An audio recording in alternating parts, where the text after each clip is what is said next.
15 شعبان المعظم کی رات ایسے بھی لوگ ہیں جو اللہ کی رحمت سے محروم رہتے ہیں۔ وہ کون سے لوگ ہیں؟ نمبر 1 پر ہیں مشرکین، کافر لوگ جنہوں نے اسلام قبول نہیں کیا، ایسے لوگ اللہ کی رحمت سے محروم ہیں۔ کینہ ور، دلوں میں کینہ رکھنے والے، دلوں میں بغض و عناد رکھنے والے، ایسے لوگوں کی بھی اس رات مغفرت نہیں ہوتی ہے۔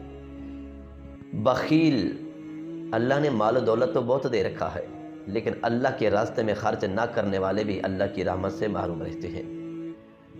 جادوگر، جادو کرنے والے، نجومی، کاہن، شرابی، ماں باپ کو ستانے والے، ماں باپ کی نافرمانی کرنے والے، زانی، زنا کرنے والے، لوطی عمل کرنے والے، ایسے لوگ بھی اللہ کی رحمت سے محروم رہتے ہیں۔ لوگوں پر ظلم کرنے والے، ظالم لوگ، وہ بھی اللہ کی رحمت سے محروم رہتے ہیں۔ محترم سامعین کرام، اس طرح کے لوگ جو ہیں ایسی رات میں بھی اللہ کی رحمت سے محروم رہتے ہیں۔ اگر یہ لوگ سچی اور پکی توبہ کر لیں تو میرے محبوب کا فرمان موجود ہے، التائب من الذنب کمن لا ذنب لہ۔ میرے آقا فرماتے ہیں سچی اور پکی توبہ کرنے والے وہ گناہوں سے ایسے پاک ہو جاتے ہیں جیسے انہوں نے گناہ کیے ہی نہیں ہے۔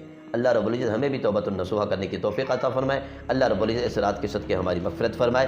آمین۔ وآخر دعوانا ان الحمد للہ رب العالمین۔